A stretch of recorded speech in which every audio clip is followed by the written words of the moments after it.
Welcome to the Higher Ed Jobs Podcast. I'm Andy Hibble, the Chief Operating Officer and one of the co-founders of Higher Ed Jobs. And I'm Kelly Sherwin, the Director of Editorial Strategy. Today, we're joined by Dr. Michelle Miller, Professor of Psychological Sciences at Northern Arizona University and an expert in attention, memory, and teaching in higher education. Thank you so much for joining us today. Thank you. It's great to be here. Well, today we're going to focus on how faculty can help students stay focused and engaged in today's distraction-heavy learning environment, and what research in cognitive psychology can tell us about improving attention, participation, and long-term learning.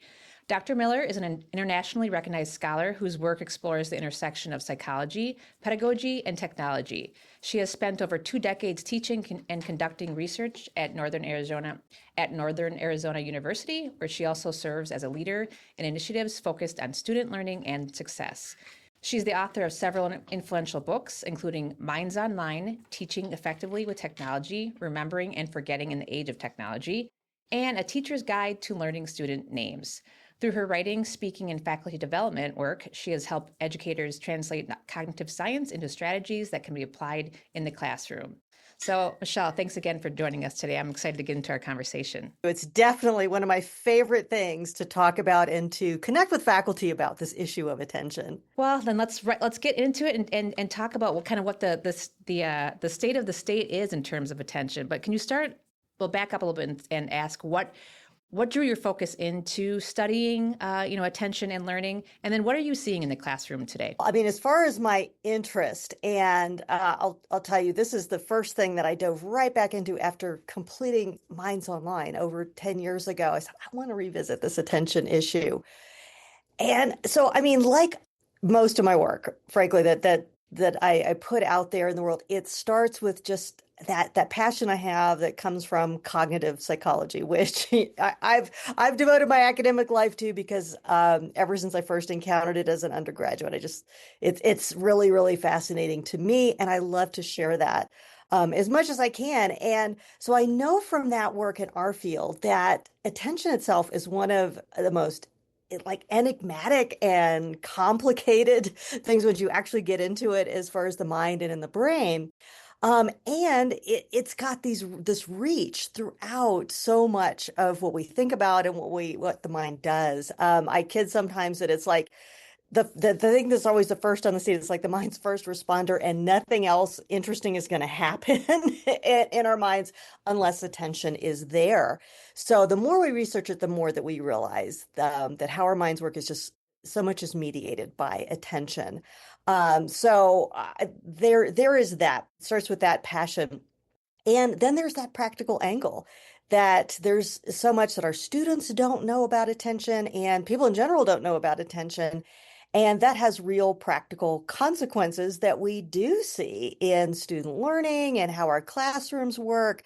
So right after Minds Online wrapped up, I started getting interested in developing some practically oriented teaching resources in collaboration with other folks at my institution who are also very passionate about this subject that engage students in questions of just how critical attention is, why they should care about it, and something that I feel is very important, which is moving the conversation beyond where I know many of us start, which is you kids should put down your phones. I mean, I don't think that the conversation really should stop there. So really kind of saying, how can we demonstrate what we're telling students about how focus is important, how once you have kind of accepted that message, okay, great, I want to put down my phone more or be more engaged in class. How do I do that when there's so much that's pulling me away? And then kind of pivoting off of that is it's always a good jumping off point to, okay, and what are some really good study techniques grounded in cognitive research that can help you make the most of that hard-won focused time that we all need? I think it's a really interesting perspective because there's a very good argument to be made that there's never been a time where more and more things compete for our attention. So let's just keep it on some sort of device, pick your device. Even on that device, where do you go? How do you look at? There's constantly just a choice of messages that you could pick or choose depending on how you feel at that moment. With that, we're constantly being interrupted with other messages that are telling us to take our attention away from what we're doing now and go do something else. And students, oftentimes, whether it's a laptop or a phone or somebody talking next to them on a laptop or a phone are constantly being interrupted. How is this environment affecting students' ability to stay engaged throughout the learning process?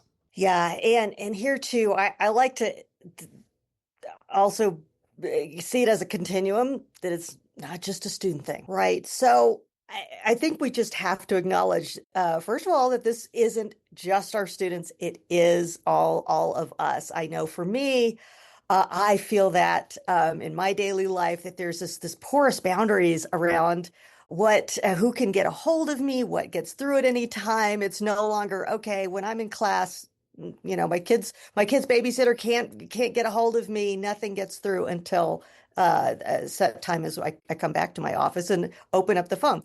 So with that reality in mind, um, staying engaged. It unfortunately isn't just as simple as we have to put the phone away. Some of the research out there that I find a little unsettling does demonstrate phenomena such as we may be even more disrupted and distracted by notifications when we can't respond to them. I talk about this in some recent writing I've done. Uh, One study, it almost seems kind of diabolical to me. They took their research participants' phones away and put them where they could hear them but not see them, and then contrived to have them doing an attention task where their brain waves are being monitored, and that phone is these preset times. And oh my goodness, all the measures of inattentiveness and distraction through the roof. It's like, yeah, that can happen. So if I just drop my phone into the backpack and go, I'm going to be tough and not pay attention to it, and I can hear it or I am aware of it, then I'm in the same position or worse. Or even there's a little bit of research on sort of the fear of missing out. This is among younger technology users, but I think the take home there is that even if I'm off of, say, my social media, I'm still worried about who's liking my posts, what are people saying about me. So there too, just cutting the cord, so to speak, isn't necessarily a quick fix for that. So yeah, our students are grappling with something that can be challenging even to those of us with kind of the maturity and the experience to be able to deal with temptations of all kinds. And now they're in this situation. And for some of them, they've also perhaps come from high school where these decisions were made for them. And they're looking around, as we naturally do in a new environment, and saying, well, what's okay to do here? Well, if it's anything goes, well, maybe why wouldn't I be on my phone when things are getting challenging or uncomfortable? Or here's a concept that I'm having difficulty staying with, but I don't want to raise my hand. That's the environment. And that's what I think we find ourselves in and find so challenging as instructors. So Michelle, I want to dig a little bit deeper into that. I know you're talking about the overall idea of like you can't just toss your phone aside if it's still on, you're going to be distracted. So I want to talk about actually in the classroom. I know I've been in front of the class before, and I can visibly see students that are distracted. I sometimes feel like I'm talking to myself. They're not engaged. So besides like running, across the room or screaming, what are some techniques, or are there ways that you can set boundaries for appropriate technology use in the classroom, strategies that maybe have worked and then things that haven't worked from your perspective? And I have to say, this is the timing on this is so wonderful, because I'm actually engaging. We engaged just yesterday in my teaching practicum seminar, which has a group of very sharp graduate students all learning, the literature and the techniques behind college teaching. And so we had quite a crackling discussion about exactly these issues yesterday, and what are the different routes and the pros and the cons that go along with all of them. Now, I'd say across the board, kind of taking those perspectives into account, plus a real and growing literature on different policies and approaches to exactly this problem. The first thing I think, as in a lot of aspects of teaching, as I share with my students, is to at least separate out and have that mindful distance from which is my interpersonal experience or even frankly my ego as a teacher walking in and yeah, to say how much of this is concern for learning, who's distracting their neighbors as well as themselves potentially with the misuse of in-class technology, and how much of it is like, well, I sat up half the night preparing this lecture and I know my stuff and I'm just seeing these rows of laptop lids. What's going on here? So I try to pull myself out of it. So while that isn't grounded in the formal literature, that's very much grounded in my wisdom of experience as an instructor. But once we've kind of crossed that boundary to say, yes, here's where it really is about the learning and the experience in the classroom. The literature, the research that's out there, probably no surprise, shows that it's kind of a mixed bag as far as strict technology bans. And for many people, quite reasonably, that's their first instincts. Like, I'm going to put something in my syllabus. And also, hinging too much on a strongly worded syllabus policy is always a little risky when it's something important. But um, if we say, okay, no technology in class, like for example, one of my students talked about his experience as an undergraduate with, if we see a phone out, I'm charging up and taking it away and calling you out in front of 100 other students. And obviously that there's a lot of reasons why that's not the way to go.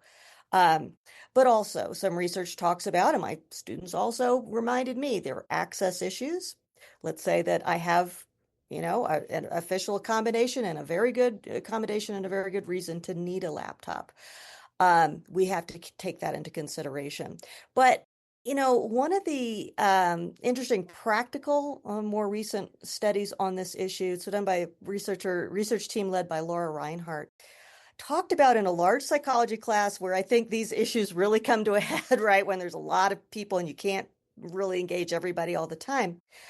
They talked about what happened when they said, okay, this region of the classroom, you can have laptops and take your notes. If you have an accommodation, sit there. On this part of the class, no laptop. So, you set your preference. And if you don't want to watch anybody else's laptop and all the stuff that's on it, then you have a choice. They found that when you do that in a front back configuration, which I frankly did once in that exact sort of classroom, that students right away will notice that, hey, I feel like this doesn't give me that same access. I literally feel marginalized in this class. And student evaluations took a hit. And like it or not, that's a real consideration for many of us career-wise. So yeah, students didn't like it. They pushed back. What they did is they tweaked it and they separated out to make a laptop, no laptop side. Side by side, not an issue. So there is that. Other research has, other kinds of variations on bans, or we're not going to allow this, or there's going to be a penalty to have your phone out. I would say part of that, what bubbles up out of that mixed pot of research is, yes, there are some positive impacts, not drastic ones, but positive impacts on learning, evidenced by, for example, better exam grades in sections where that's the case. But students do tend to push back. And students will sometimes say, yes, I think I did better. And no, I don't think that rule is appropriate. And that's a dynamic that can be pretty problematic. So that's what we can say. I like to go with, and also a lot of other experts like the collaborative, let's work together, let's talk about the why of this policy such as we're going to have it. So my hunch is that even a strict, we're not going to take notes on laptops, no phones allowed, that could actually fly without some of those negatives if we did put in the time up front to say, all right, let's agree on this as a group. And don't assume just because students are younger, they always have their phone, that they wouldn't be open to that. That's not been my experience. I've had many students talk about setting no technology zones in their own lives and benefiting from that. I think it's an interesting approach to see what students will agree to and try to create the environment. But let's flip over to the instructor side. In the case of a learning environment, what can be done in curriculum design that helps students to stay mentally, physically, and emotionally engaged with both the content and the instructor throughout that learning experience? And that's a wonderful question. And I think that's that kind of two-way street that we do need to see in this arena of teaching. Well, first off, I think what we do want to steer away from or even debunk are the idea of kind of magic numbers or magic formula limits. There's some wonderful work out there that people before me actually dug into, for example, the 10-minute rule, which early in my teaching career made it into as kind of received wisdom into teaching advice of like, well, here's how long students can pay attention, whatever that means. And they say, after 10 minutes, nothing is learned. You have to do something else. No, our ability to pay attention in any given situation is not a fixed number. And boy, does it really depend on what you're doing and a host of other factors. And in fact, in some of the writing that I have coming out, I challenge people to say that we don't even really subscribe to the idea of an attention span in my line of research. So get away from the like, okay, here's my numbers. Um, so designing ahead of time though for those changes of pace, and I know this is going to be very intuitive for many of us, but the reminder that we need to do that is always really, really important. So finding the junctures where we can essentially, it's not a matter of just like, oh, we have to entertain students like it's, a TV show or something. That's not the point. The point is more, okay, where do we shift from I'm giving you information, I'm, telling you to you're responding, right? Um, just think about it. Why do video games engage us? Lots of reasons, but one of them is that, oh, I have to do something, right? And that's going to naturally engage my focus. So trading that ball of like, okay, I'm telling and I'm doing it and I'm doing all the work over here to what are you doing? Okay. So having that and feeling free to uh, be mindful of the time, but also being mindful of natural conceptual junctures because it can also do and should do double duty from the memory standpoint as well. A very related issue to attention, but what do we know promotes memory for the course material? Actually having to use it and think about it. And better than waiting till tomorrow or 3 days from now and then struggling with my homework, let's do it right now. So that is a wonderful, multifaceted, multi-purpose teaching move. But we also have to have some presence in the classroom. And that's one of the hardest things I see with the beginning teachers to develop. Also be looking around and have the thing in your back pocket of like, if the phones all did come out, I'm not going to take that personally, but what is it about what's going on right now that we could maybe change the pace a little bit, turn it over? Because maybe it's like, okay, I already got this content from you, and I don't need it, or I have no idea what this lady's talking about anymore. I'll figure it out later, and for now, I'm just going to go do my homework for my other class, right? So that delicate dance of preparation and presence I think can really really help. And sometimes too, let's not forget our online instructors. I'm always there to kind of put in a word too of like, yeah, it's fine to be reading lots and lots of content online. That's a good thing, fabulous. But how am I going to interrupt that flow as well? To say, okay, page after page after page of text. To say in a virtual environment, okay, what do you think of this? What are you going to do with this? Did you get it? Do you need to go back? Those are the junctures that I think are really helpful. I love that idea of the intentional pause, or if you want to call them a check-in to make sure that your audience, your students are engaged and understanding. That kind of reminds me of a online training that I recently did, and if it was just a 2-hour training that I could log on and then just do it, and then like I probably would have zoned out, but it required like every couple minutes to answer a question. It was like kind of back to your video game example. Like it required me to interact and get something out of it. So that same concept, I like how it's applying it to the classroom. Like don't just talk at them. Don't just hope that they're understanding, but the back and forth. So yeah, that's a great example. What a wonderful example of it's not just, those kids and whatever's going on with them. If you've been in a training, let's be honest.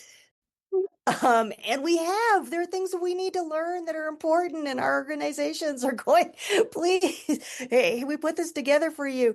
And we're folding laundry and answering emails too. Okay. It really does show, but that also means that we can relate and we can be leaders and not just either nags or followers. It's interesting. When I read this question in preparation for the podcast, it made me think of law school. And virtually every class in law school is taught with the Socratic method. And with the Socratic method, you would think everything's equal. Like the element of surprise is there, the ability to stay on your toes. And it isn't. It isn't all equal. It's not just mixing it up. And there was one professor who stood above all in my law school. His name was Professor Jagan. May he rest in peace. Great person. And he taught tax law, extremely unpredictable. The classes that would fill up were the classes he wouldn't teach. You had to take tax law. So people would avoid those. And you never knew going into class what Professor Jagan might do. And I found myself thoroughly engaged with the material, always prepared, always kind of, if you're talking about gamification, it's almost like waiting for the train wreck to happen. Like, oh my God, who is going to possibly be on the hot seat today? And then above all, there was one day where Professor Jagan it seemed very willy-nilly, starts asking these random questions of somebody. We had to sit alphabetically, so he knew where everybody was, pointed at the person, kind of made sure he was in the right part of the alphabet, and had like all of these personal questions about the person. And the person's like, oh my God, what's going to happen? What's going to happen? And at the time, the vice president and his wife both had graduated from my law school. And that was the chair where the vice president sat. And Professor Jagan wanted to make a point that when the vice president was finally elected senator, he had no clue who he was, even though he went to the law school and sat in his class. So ever since then, he's made special attention to go ahead and get to know that person a little bit in class. And you're like, oh my God, I thought I had seen everything in a class. And it's not that you needed to be entertained, but definitely the dynamic nature, fast-moving nature of it. And you can say tax law, well, yeah, that's what everybody dreams about learning about. Like, this was not a subject that people dreamed about learning about. Everybody avoided his class. I ended up loving it. So I just found that to kind of stick with me as we were kind of talking about attention. I've never paid attention like I paid attention in that class. So I thought I'd add that to the discussion, and I tried my best to not be the person who got stuck on the hot seat.